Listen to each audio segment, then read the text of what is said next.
welcome to Parks and Conversation. And this is a episode by episode rewatch and conversation around the classic program Parks and Recreation.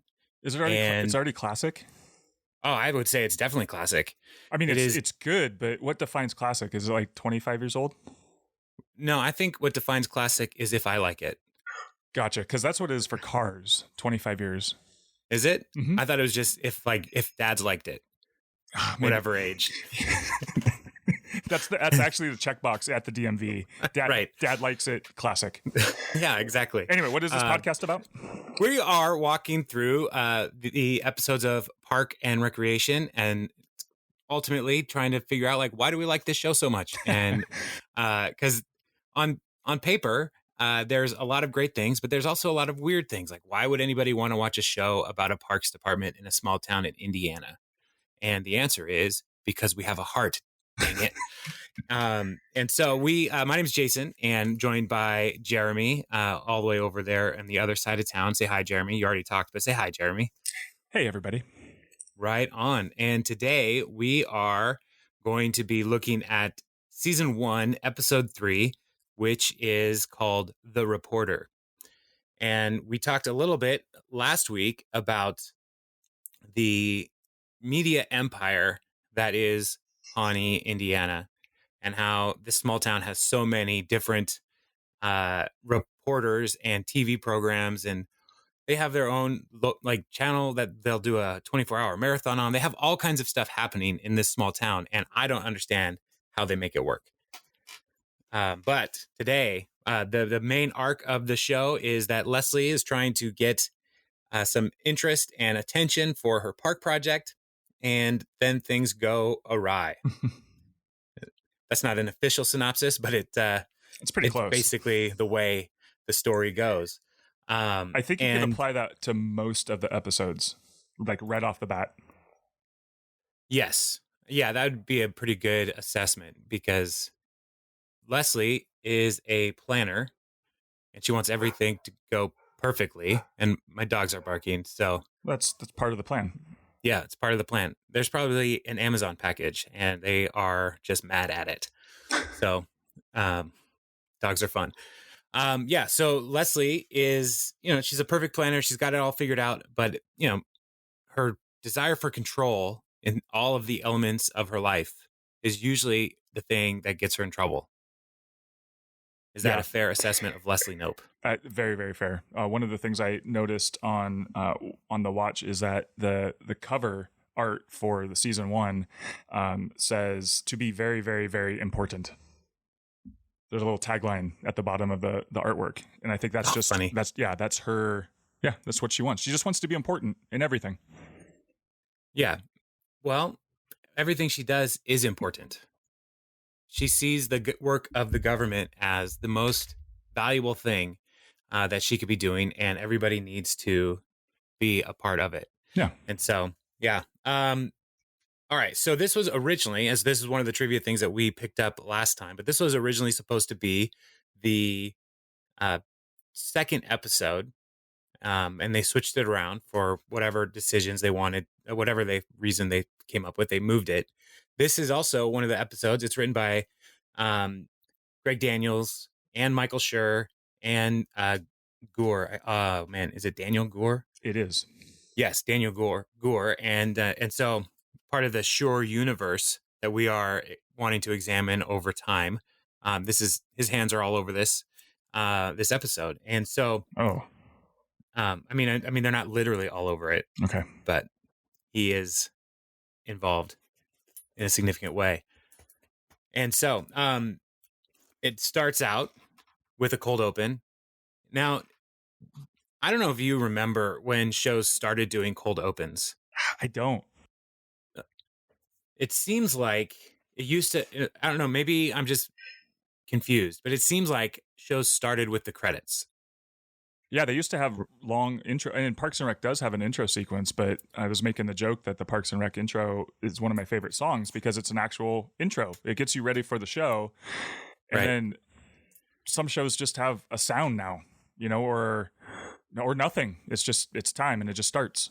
The show just is happening. Yeah. Yeah, and so like this trend of cold opens, I'm for it. I really like it. I don't know when it started, but this cold open is great because it gives us a glimpse at Jerry.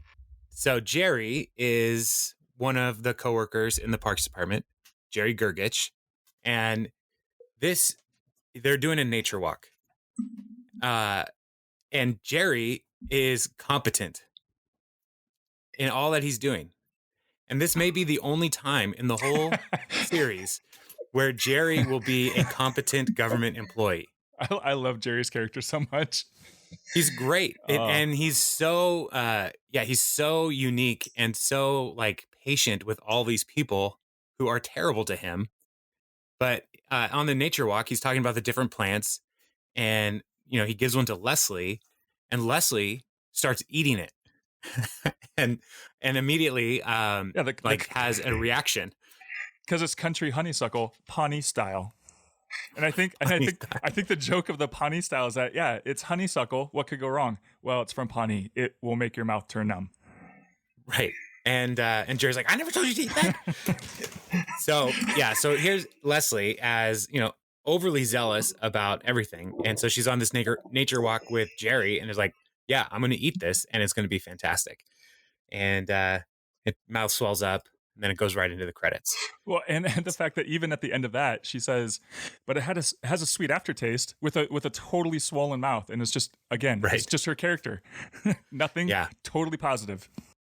Right. Yeah. So, she is, we're learning a lot more about Leslie every episode, more about her character, more about her personality, and her eternal optimism. And this episode is definitely going to challenge that optimism as they deal with the press. So, how would you divide up the show? Like there's different elements that are in here. If we wanted to follow different acts or however. Sure. Let's talk about the first act. What's going on in the first act, Jeremy? Yeah, so Leslie obviously is our main protagonist throughout the most of the series, and especially in these opening few episodes. For this one, the main kind of storyline, the A line is she wants to get the news out. She's called in the reporter. This is like her next action. I can kind of see why this would have been the second episode, because it's like she just gets it approved and she's going to the press.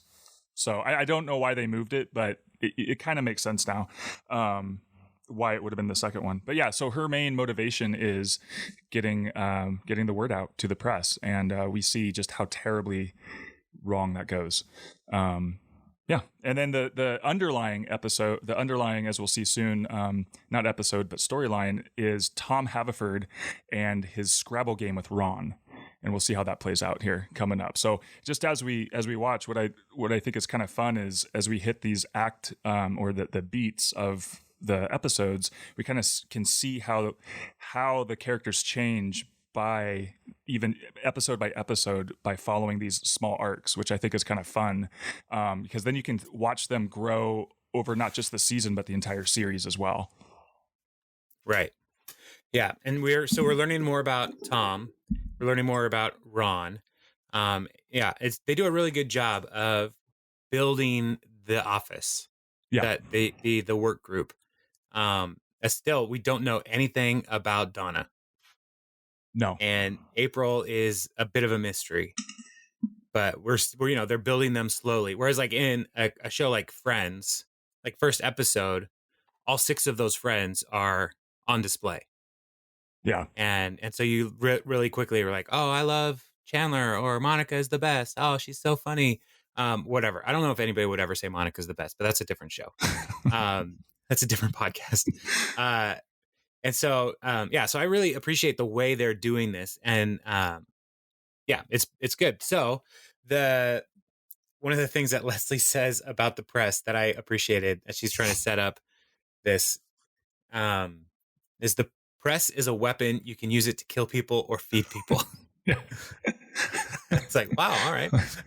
So she's very she wants to be a political genius. Yeah. But everything she's doing is not super strong on the politics front. There's another. What's that? I was just going to say she really doesn't know how to, I don't know, do politics, how to be a politician yet, which was just Right. fine because I think we're learning that true politicians are kind of the worst. And I think they call that out. And so she is, because she's so like trying to go by every rule and do everything, she's kind of keeping her innocence, even to the point where she's super naive about the world and how all of this works. So she's learning as she goes, which I think actually helps her in the end. Right. So I think what it is, like, she wants to be a politician, but she is a bureaucrat. Right. And those are two different things. Explain. Well, a bureaucrat is a office worker who basically just moves the agenda of the politicians forward. Is essentially like she works in the Bureau of Parks. Mm-hmm. She does not give direction to parks. Ron does, but Ron has no interest in doing that. And so, when she does try to give direction, it's just met with absolute pushback and indifference by almost everybody around her. So nothing does get done because she has no power. Yes. So good.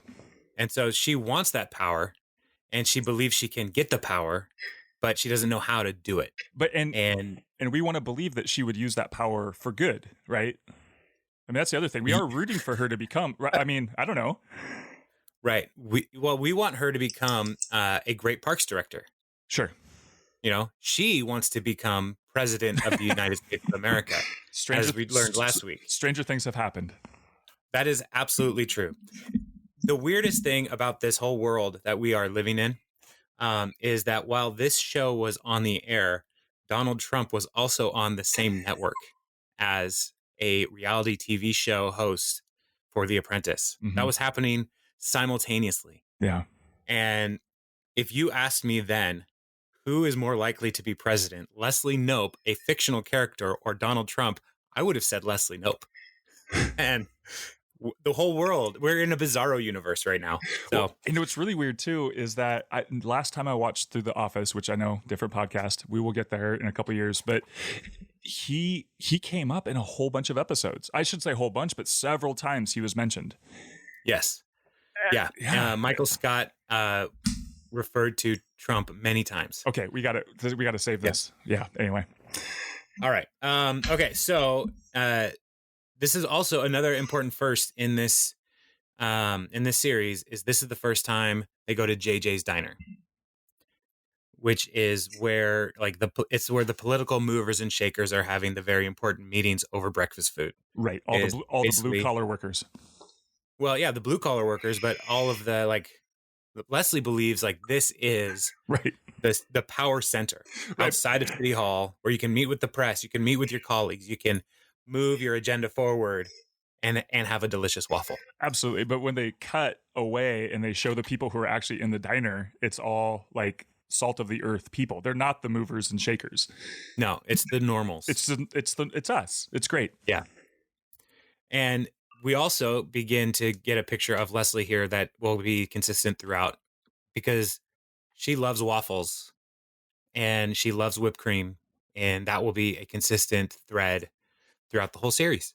And so this is like an origin story for JJ's Diner, which is going to be a major plot piece all throughout the series. And so I want to make sure you got that. That is why I know I'm going to keep saying stuff like this, but that's why I love these kinds of shows that are thought out, because they'll go back and go, hey, what can we do with that thing?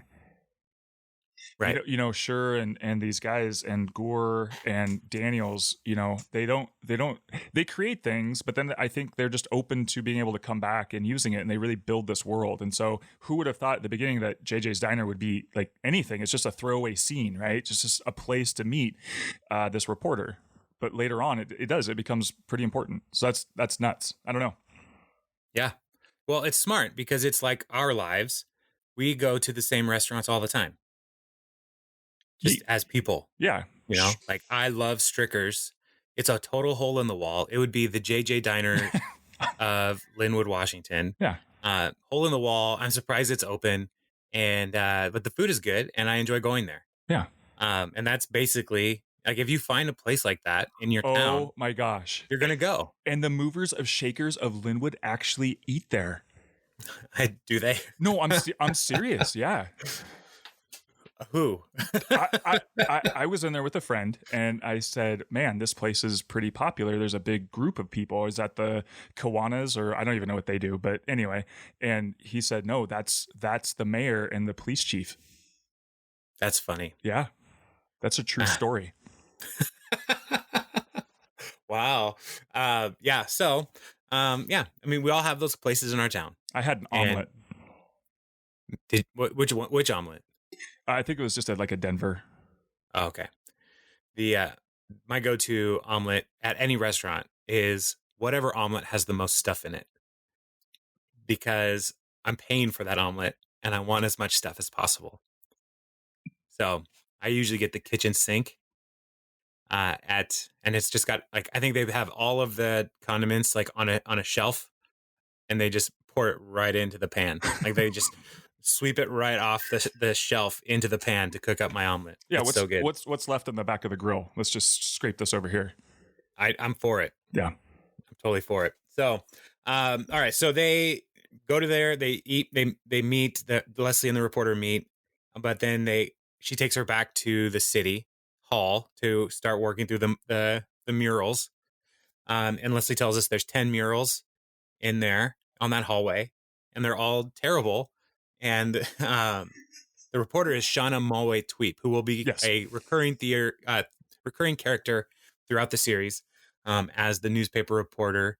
And she asks, like, haven't people complained about this? And Leslie just says, yes, all the time. People are always complaining about our terrible racist murals. We've received many letters. Yeah. So, and then so they go to the office, and Leslie and Shauna encounter Ron, and Ron's first response is no comments, which is again another insight into Ron, who is not going to engage with the politics or the press as much as possible. He's going to avoid all of that. So, yeah. So they start to do the interview, and every question that Shauna asks, Leslie turns off because she doesn't want to say the wrong thing on the record. Hold on, real quick. This is where we learn about Tom and Ron's Scrabble game. Right. Yeah. So basically, Tom is playing Ron in an online Scrabble that was very popular back then. I didn't play that. You have to have friends online to do that. But anyway, that's why Tom was playing with Ron, but he was losing on purpose to make himself look good to Ron. And he even lies like he lies to the camera, which I thought it was great, because he could have said, he could have admitted it right there, but even then he was still holding the lie that he's losing. It's great. Yeah. Yeah, he's playing like 2-letter words. Yeah. And you look down at the letters that he has, Yeah, like he could make some really great words. I think it already formed a word. Yeah. It was like right there. So, yeah. So Tom he's a schmoozer. He's trying to suck up. Yeah. And so through this game, we see that picture of Tom in all of this, and Ron just comes in and makes fun of him, which is super funny. Yeah, especially later. So anyway. Yeah. So the reporter is asking questions in the conference room. In the conference room, we have Leslie, Shauna Mulway-Tweep, and Andy have come to be a part of this, and I believe April is in the conference room as well. Yeah, she is.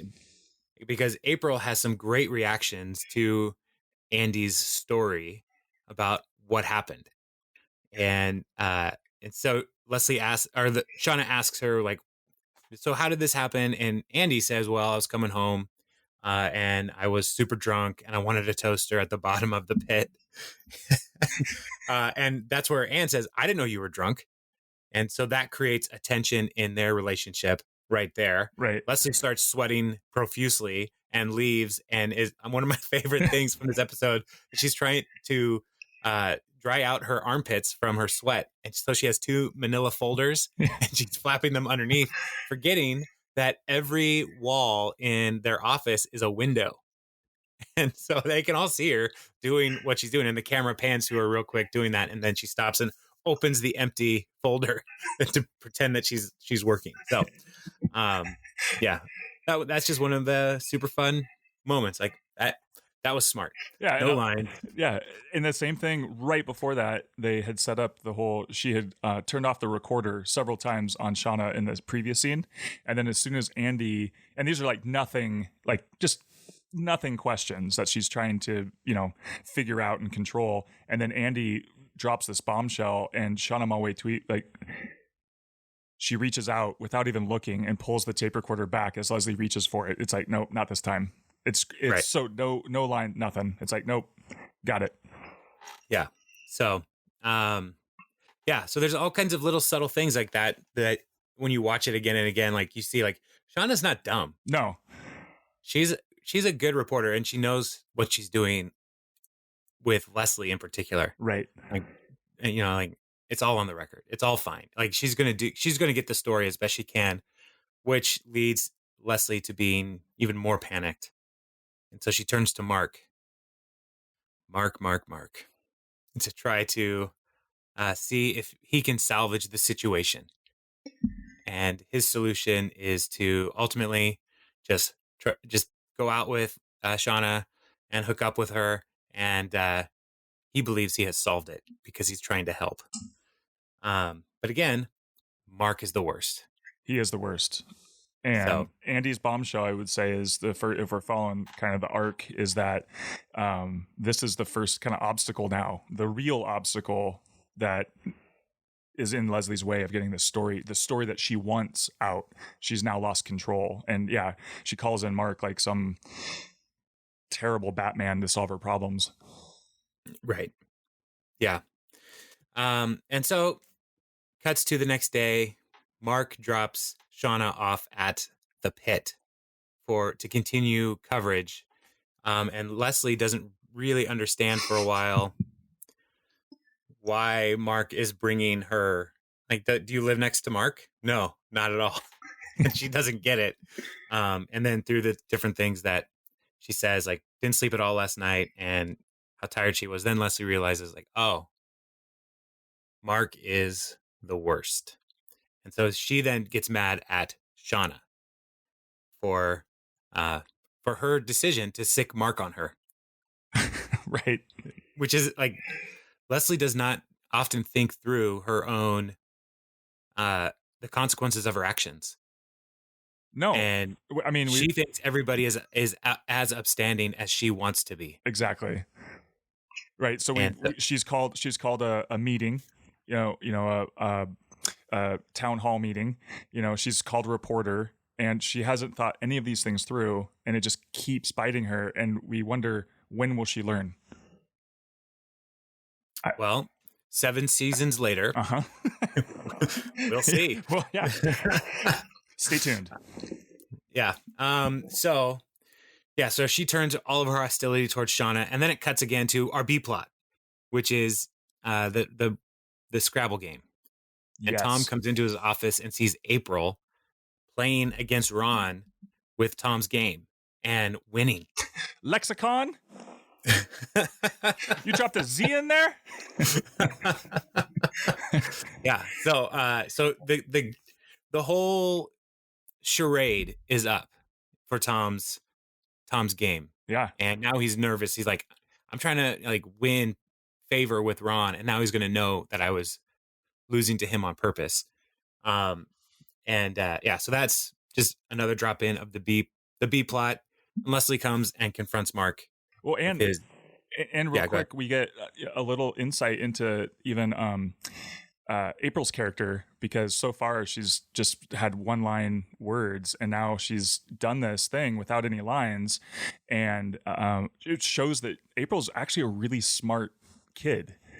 She is. I mean, those are pretty good words that she threw out there, and she kind of betrays her complete apathetic, attitude, which I just think is great. And so we see that kind of build on later and later. Right. Yeah. So you never played Words with Friends? No, I only had words.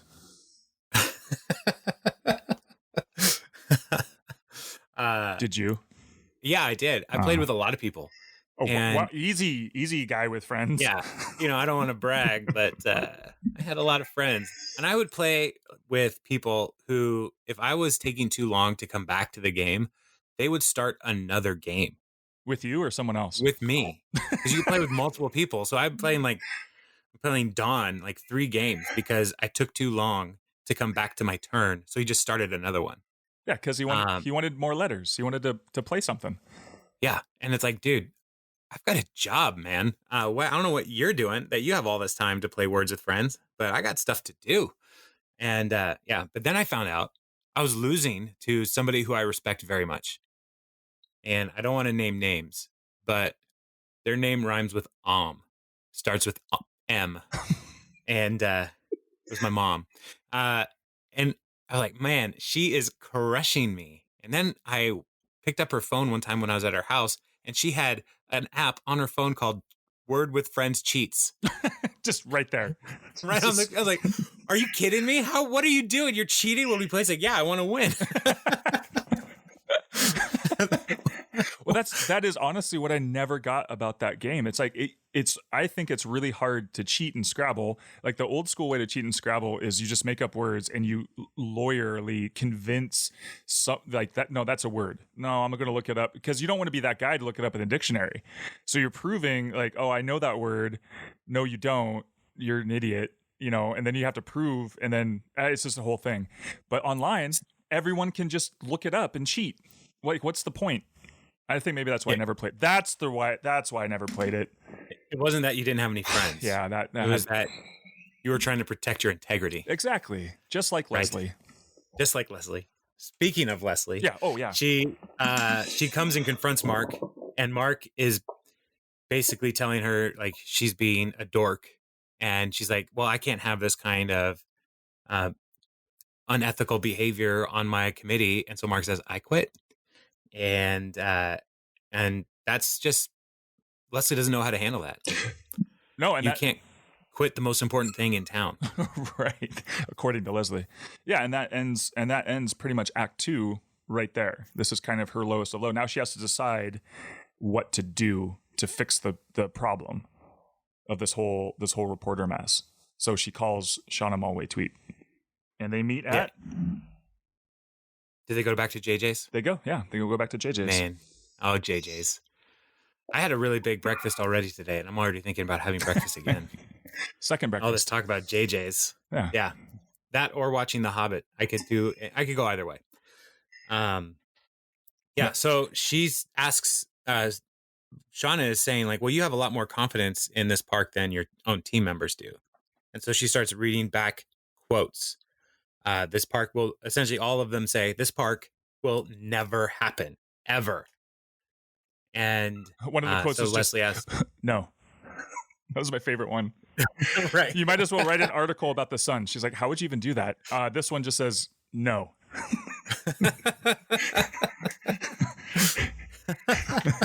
Yes, that's so good. And so she asks, like, may I ask who said all those things? And this is where Shauna says, this was Mark. Yeah. So then another confrontation with Mark. Did you say all these things to Shauna? And he said, I thought those were off the record.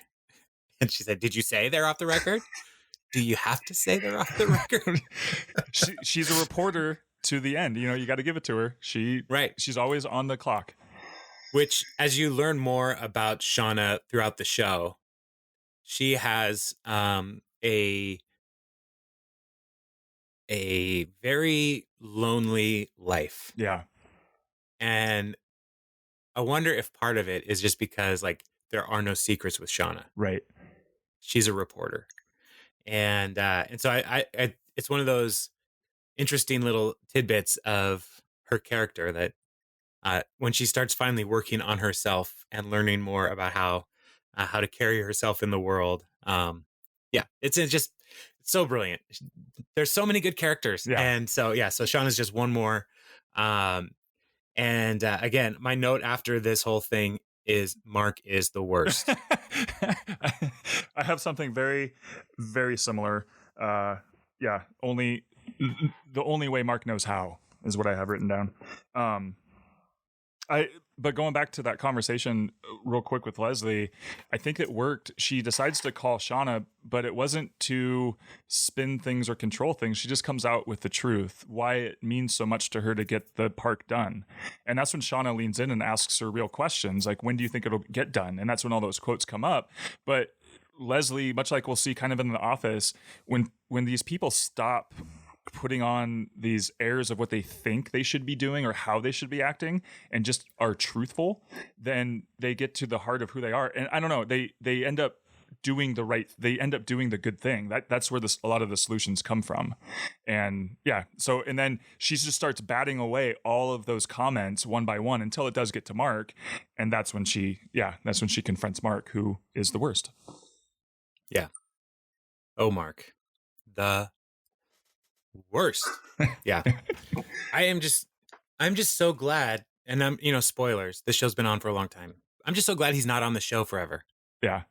Like, he's awful. And I think the actor was good. I think the character was really kind of terrible. And I don't know. I liked him. He was a little dry. But they could have done something with him. Like they redeem a lot of characters throughout this series. So yeah, but I hear what you're saying. I mean, even in this scene here, so you're better at painting these pictures, but basically, they confront Anne comes in with Shauna and she says, you gotta help us out. And Mark and Shauna says to Mark, like, well, because we are romantically together, I could probably do something. So she does waver a little bit, and right there, Mark has the out. He has the out. He could solve it all right there, but instead he's selfish and says, well, are we though? Are we romantic? Yeah. Like, he doesn't want to commit to a relationship at all, even to a report. Like, he's just, I don't like this character. Yeah, he's the worst. And I also don't, one of the things as I watched this show and this episode, one of the things that frustrated me was pitting Leslie against Shauna. And, I'm not a feminist, but there's so many, like, I think, strong women are not something to be feared. But there are so many times in pop culture and in TV shows where two women are competing or have tension around one man. Mm.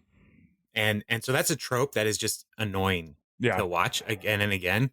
And so this is one of those times where, like, they are doing this to Leslie, and it's not a great way to build up Leslie, to have her constantly going back to this terrible person, wanting his approval. So yeah, but I'm going to take off my feminist studies hat now and put back on my I like to watch TV hat. So feminist studies, earmark that one. As a what? Earmark it for what? Because just for the show? Yeah, for later. Yeah. Okay. Yeah. So feminism and feminist studies are a big part of this show. Leslie is a very strong feminist, and that's part of, maybe that's one of the reasons. Yeah, stick around. It's one of the reasons why I like this show, and why I don't really like Leslie's behavior in this episode. Yeah, because I know she's stronger than this. Right. And so it just bothers me. So, so then we get back to the B plot. Ron confronts Tom, and Tom lies, trying to pretend to be dumb still, and then finally comes out and says, look, April was playing the game. And so sorry, man. Are we cool? We're cool. And Ron says he likes Tom because he doesn't do his job, essentially. Yeah. He's a perfect government employee. He's exactly what I'm looking for. Right. So, and then the episode ends with the article comes out and everybody's reading it throughout the office. And I found on IMDb a paragraph that was able to be captured from the show. Awesome. So I'm going to read it. It says this: Nopes then excused herself and threw up into this reporter's purse. Afterwards, she insisted that she remains optimistic about the prospects for the new park. And earlier in the show, she said she was acting weird because she got food poisoning And so Such this a just great kind of ties in. That was such a good joke too, because it was Yeah. I ate a bad burrito. Yeah. Right. and she says I ate a bad burrito. And then she suggests like, well, where do you want to meet? She goes, well, and Shauna says probably on a Mexican restaurant. She says, why? Because of the burritos. She goes, it wasn't a Mexican burrito. And even Leslie just cringes at it. She's like, oh, what does that even mean? It wasn't a Mexican burrito. Like, what other kind of burritos are there? That's funny. No, seriously, what other kind of burritos are there? Breakfast burritos. I don't think breakfast is tied to any particular nationality. Okay. If you go to, remember World Wraps? Yes. They had a teriyaki burrito. So I am for it. I was very for it. And they're closed now. They don't exist. Not enough people were on board with the combination of Mexican inspired delivery systems for teriyaki, I guess. Somebody needs to stand up and do something about that. Well, let's form a I would committee. like to open. I would love to do that. I would love to start a business. I may have shared this with you before, but I think everything is good when it's wrapped in a tortilla. And so the business would just be called Everything on a Tortilla.